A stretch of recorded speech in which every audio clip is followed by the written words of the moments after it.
Hi, it's Jeff Altman, the Big Game Hunter, and welcome to Career Coach Office Hours.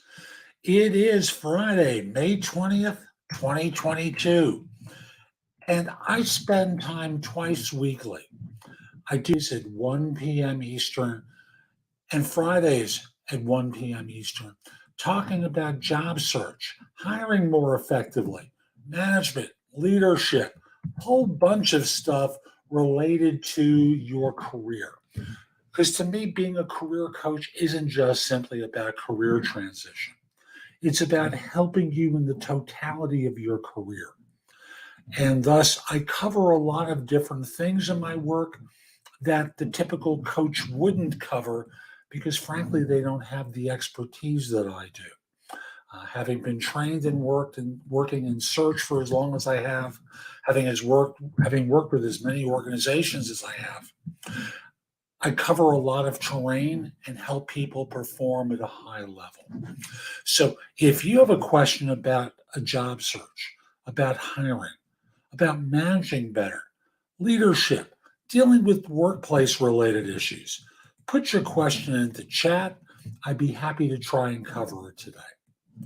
And boy, did people send me a lot of questions this week. And I'm not going to cover everything. So if you do have a question, I will get to you. Okay. So the first question is, why are sales jobs always linked with performance? Which I thought was a fascinating question because to me, every job is linked to performance. If you're incompetent, that's a performance issue, right? And the notion that a sales job is different than any other job, but that's okay. And I'm going to pause here. And Paul says, I don't need a career coach. Apparently, some companies do because they don't know how to retain employees who want to work in person. You're absolutely right, Paul. They don't know how to retain employees, whether it's about in person or offline stuff. So I'll just simply say, yeah, staff retention is a problem. Yes, I'm going to digress here a little bit from the original question. Actually, let me finish the original question, then Paul will come to you. Yes, performance is a factor in sales jobs. After all, what are you there to do? You are there to sell stuff, sell a product, sell a service, sell something, and thus justify the fact that they are paying you. If you are an accountant, you have to perform. You have to do things by particular dates. It's no different for sales. You have deliverables just like other people have. So the long and the short of it is there's always a performance criteria. You're just not aware of it for these other roles. And you think sales has some extraordinary determinant for performance. It's just the way it is. People want to earn more than what they're spending to hire someone. Otherwise, they could just keep the money in the bank, right? They at least get a couple of points of interest. So the reason why performance is a factor is performance is always a factor. Now, coming back to Paul, they don't know how to retain employees in general. And it starts off with the premise that people change jobs. Well, 30% of people change jobs within 6 months of joining a firm. That's just the current data. As a result, firms mishire, they misrepresent. And let's see now. He adds on, at my last company, we used to evaluate the person's performance weekly, and we did a ballpark average score of just the phone calls that they made in order to measure performance. That's really a basic thing. Because after all, a person could call mom a few times in the course of a day and up their numbers. I worked in an environment where there was a call accounting system that tracked every phone call that you made and its duration. And in theory, someone could track back to who that call was made to. But the long and the short of it is, there's always a performance criteria. And back to the notion of staff retention, firms don't know how to retain people. misrepresent jobs to people. Now, job hunters also misrepresent their capabilities to firms, but that's a different part of the conversation. Managers become sufficiently desperate that they hire people in the belief that they can make it work. And the result winds up being that firms lose people pretty quickly. And I also know that managers don't know how to interview and hire. And I know that with certainty because within 18 months of a person joining, almost 60% of hiring managers have buyer's remorse about a person that they hired. As a result, whose fault is that? Really, whose fault is that? Is it the employee's fault for exaggerating their capabilities? Partially. But it's also the fault of the hiring manager who doesn't know how to evaluate and assess people. So, there's just lots of damage in the professional relationships that exist, and firms have people learn through trial and error as to how to interview and hire. And that doesn't even take into account managing people once they're on board. So it's an awful set of circumstances, and it is what it is currently. I hope firms get better at interviewing and assessing people. Now, the next question is, I had a software engineering technical interview where the interviewer would double down on areas I admitted to not knowing well. Is that a constructive way to interview? In most cases, it isn't. That's a given. And Paul, I'll come back to you with your latest comment in just a moment. It isn't a constructive way of interviewing, but I'm going to ascribe possibly good intentions based upon a survey that I've seen that women tend to undervalue their abilities and underestimate their abilities by comparison to men who overestimate their abilities. As a result, it could be that what they're trying to do is to say, let me just take another shot and see how you do. Because after all, you've already self-rejected. Maybe you're not as bad as you think you are in these areas, and they're giving you a chance. But, is it a terrible thing? No. I know you feel badly that you maybe dug your own grave on this one. That's certainly possible. But I'll just say, consider the positive side of this, that people undervalue what they're capable of. And as a result, they gave you one more chance with the pressure off because you already said, I'm not qualified in this area. Coming back to Paul, I really can't believe the state of the workplace these days and how they cater to slackers. And I blame the local government for pushing lockdowns. And the result is companies cater to slackers now. I don't know if I agree with you on this one. But I think the workplace has become more complicated with people returning to the workplace. And I'm going to put it bluntly, forgetting how to behave in their human interactions with people. When we were online, it felt different. And now, and I just see it within culture in the US so regularly, so many people don't know how to behave. Maybe it's what you think it is. Maybe it's what I think it is.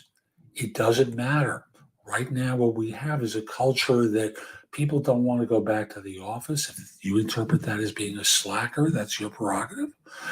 I view it as, I kind of like working from home. And if you don't want me around, that's okay, but I'm going to work from home.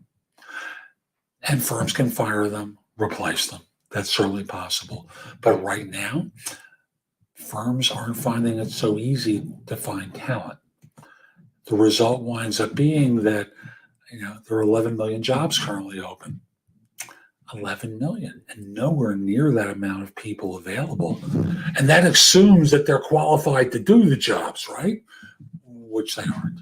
So firms are finding it hard to find people to fill jobs right now, and thus they're being more accommodating. Let's go to another question. Is it okay if I ask HR after 1 week from my second interview about the outcome? Should I say in my, I'm going to assume email, that I'm open for other opportunities at the company as well? at the end of your previous interview, at the end of the second interview, I would have asked, so give me an idea of what next steps in the process are. And they might say, well, we'll be in touch with the early part of next week. That's fine.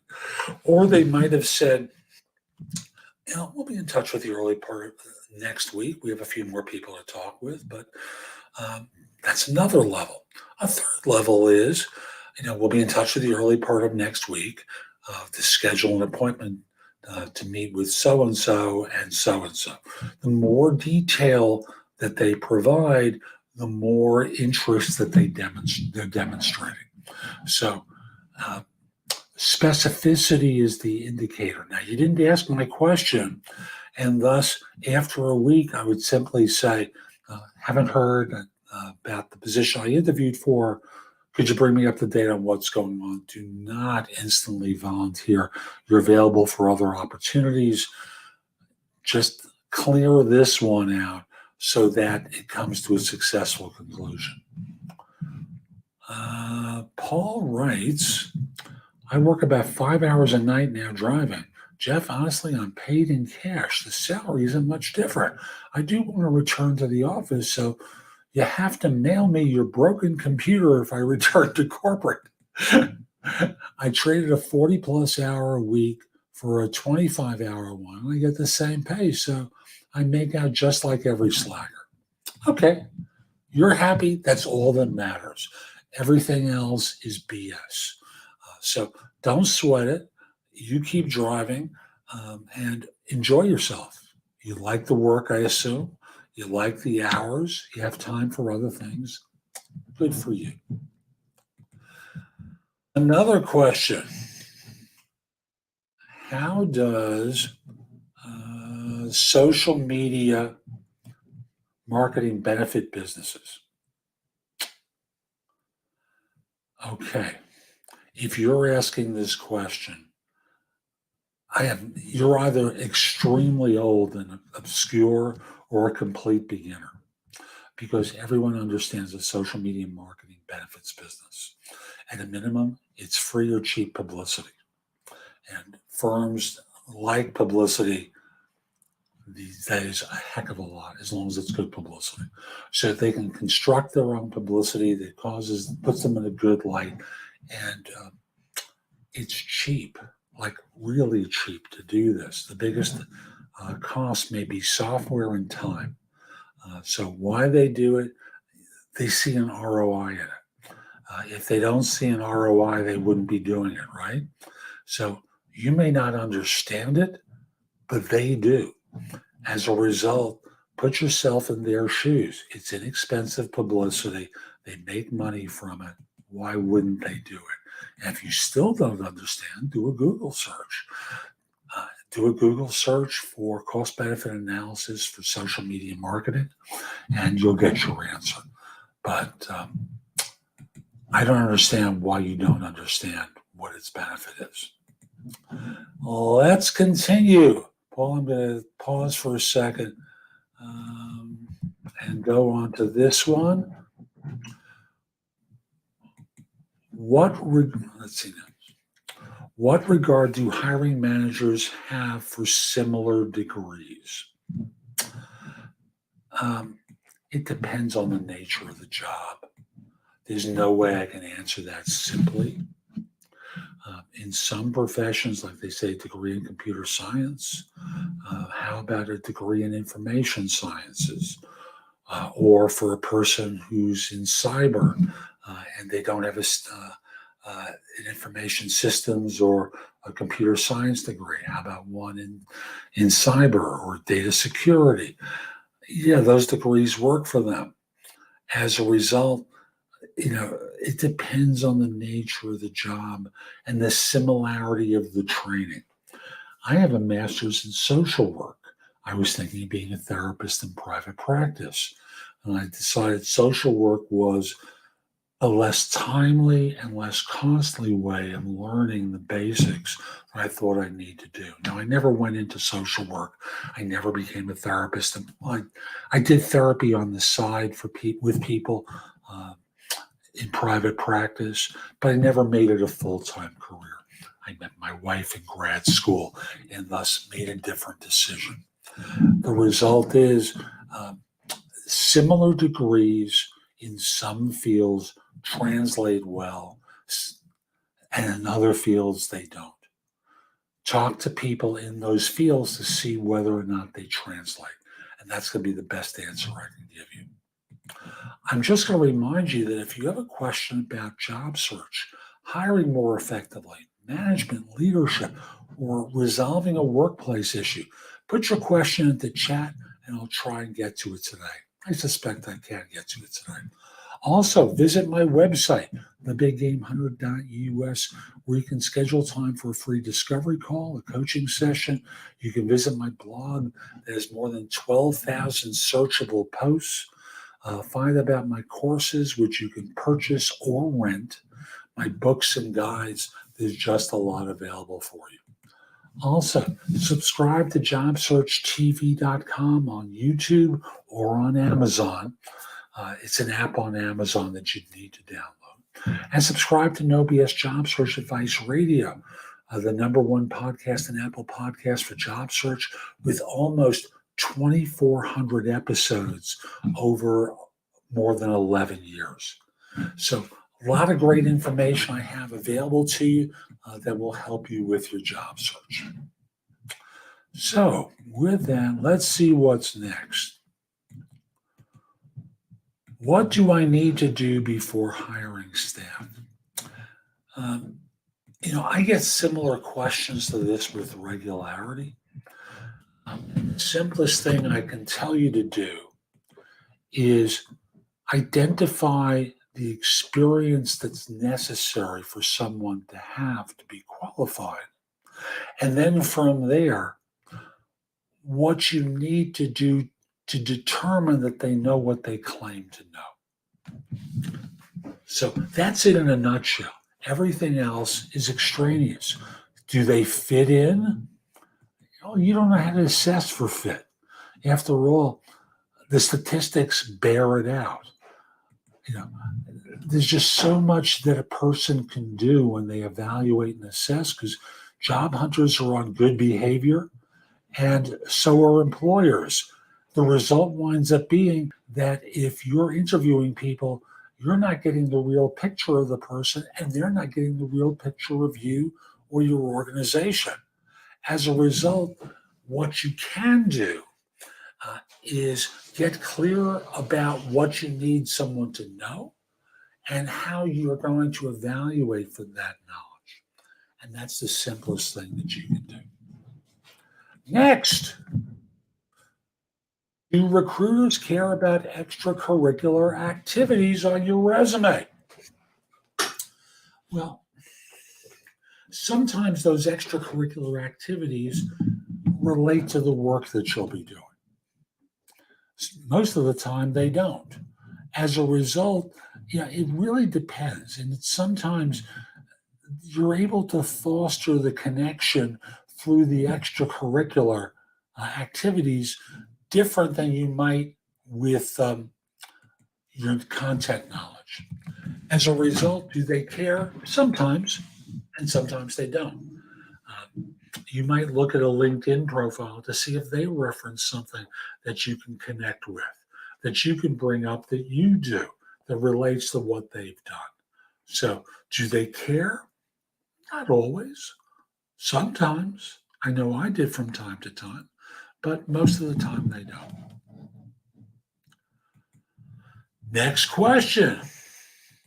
What should I do after a final interview confirmation with that company? Great question. I think what you ought to do is practice and rehearse. By now you've gotten through a couple of interviews with a firm, and you're coming back for a final. The first thing you do is start reviewing where the rough edges have shown up from previous interviews, so that in this way you are ready for them. And you can address some of those things that might be concerning to an employer during the course of the interview, and not wait for them to bring it up. Be proactive as you answer questions. Then from there, research the background of the person or people you'll be talking with, connect with them, see if you know someone who knows them, and good luck, folks. Another question. Oh, this was fun. At the scheduled time, the recruiter called and said, "Great, and I said, "Great, I've been expecting the call." And they still say, "So is this a good time to talk?" Are they just following up a script? This comes off as insulting because it looks like a script. I think you're being particularly, well, I think what's happening is you're expecting perfection from them. And sometimes what happens is they wind up in a situation where they're multitasking up until the time of the call. So in this particular call, a time you said to them, "Great, I've been expecting the call." And they may have been preoccupied and spoken out of turn. So this is a good time to talk, right? And I know there were times where I still confirmed with someone that they could speak freely, because every once in a while I'd have someone who said, "I can't really talk right now. Someone's just come into my office." And as a result, I think you're being particularly hard-nosed with folks about their circumstances. I think they're just being courteous, or they may have been distracted prior to you answering, or right before you were answering, or during your answer, and they didn't hear it clearly. So give it up. It's not important. Okay. So here's a fun one. How should I answer? Why would you be a great candidate on the job application? Well, the simplest way to answer this question is to say to the firm, I've looked at the job description, my background fits the role. There's obviously a lot I don't know about the job, but my background fits the role. I think that would turn me into a qualified person for this job. There's no magic to that question. Because remember, they're not going to give you a lot of space to write it. You have to do this in the fewest possible words in order to fit that box. So I'll simply say, keep it succinct and move on. Okay. Here's another question I'm going to put into chat. Do people regularly exaggerate their experience while applying for jobs? Do recruiters anticipate this up to a certain extent? Let's deal with the first part of this. Do people regularly exaggerate their experience while applying for jobs? Yes, and they exaggerate while they're interviewing too. When I worked in search, I would tell the three jokes of the recruiting business. The first joke was, how can you tell an applicant is lying to you? And the answer is, their lips are moving. Second joke was, how can you tell one of your institutional clients is lying to you? Answer, their lips are moving. And the third one was, how can you tell a third-party recruiter is lying to you? Answer, their lips are moving. Now, the good recruiters are not adding their own lies to the situation. The bad recruiters are adding their own lies in. The good ones are only the messenger of the lies between the two parties. Okay? So, given the fact that everyone's trying to look good on an interview, the result winds up being that you're exaggerating, you're BSing them. So, the long and the short of it is, yes, people do exaggerate their experience when applying for jobs. And do recruiters anticipate this up to a certain extent? I think corporate and third-party recruiters hope against hope that what they're told is true, because they're not paid to say no. They're paid to say yes and moving the process forward. After a while, and not that long for that matter, they figure out that the person isn't qualified and rejects them. Excuse me one second. do they take that into account? Going back to the sales example, I used to talk about the 1/3 principle. Anytime a salesman told me how much they sold, I would take 1/3 off and thus get closer to the real number than if I didn't. So, yes, salespeople exaggerate. Accountants, developers, everyone exaggerates to some degree. And, well, that's it in a nutshell. So, do they take it into account? Some do. I did, for certain types of roles.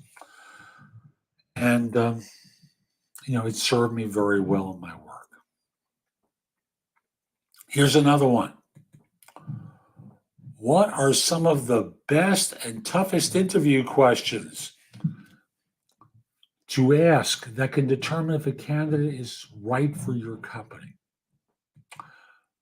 As I've alluded to before, the only questions that matter are ones that to determine whether or not someone is qualified. That's it. Not qualified, not hired. That's it. Figure out what you can ask. Come up with tough questions in your estimation that's going to allow you to know whether or not someone's qualified. That's it. Simple. And you get right to the nuts and bolts of this thing as to whether someone claims to know what they say they know. Does a scheduled phone call after an interview mean rejection or offer? Well, I don't know. Sorry, I clicked the wrong option here. I apologize. So when they schedule a call, it could be number one, they're courteously rejecting you. Number two is they may be calling to get your feedback from the interview to see whether or not you thought it went well. So they know whether or not you're actually qualified to do the job. Another thing it can mean is, they are going to reject you. They're giving you the courtesy of letting you know. Another thing is they're making an offer. No way of telling. So I would just simply say, call them back. You'll figure it out pretty soon. And let's do one more question. Okay. I think I'm going to make this the last question for tonight. How do leaders persuade people to do things they would rather not do? Well, using authority can do it. You boss people into doing it. Another way is you improve your hiring process so that people understand what your expectations of them are. You apparently want people who will do what you tell them to do, or do what you persuade people to do. Now, you're not being persuasive to get people to do what they need to do to support you. As a result, what's going on is you're getting frustrated and they don't want to do the work. What you need to do is evaluate and assess people better. And as a coach I know, Lance Secretan says, you want to hire people who have a fire within them. You don't want to have to light a fire underneath people. The result is when you have to do that, it's more work than it really needs to be. So hire better. That's the starting point. And then with regard to doing things they prefer not doing, I would look them square in the eye and said, this is not a choice. This is what I expect you to do. And I expect it to be done right the first time. So don't give me any crap here. Get it done in a world-class way, because that's what I expect of you. And I'll forget that you questioned my authority to get you to do something. So that's how I would handle it, very simply. I hope you found this helpful. I'm Jeff Altman. Visit my website, thebiggamehunter.us. There's a lot in the blog that you can watch, listen to, or read that'll help you with job search, hiring, management, leadership, and much more. Also, at my website, you can schedule time for a free discovery call, schedule time for coaching, find out about my courses, which you can purchase or rent, books and guides. There's just a lot of information available to you there. Again, thebiggamehunter.us. And connect with me on LinkedIn at linkedin.com/IN/the Big Game Hunter. Have a terrific day, and most importantly, be great. Take care.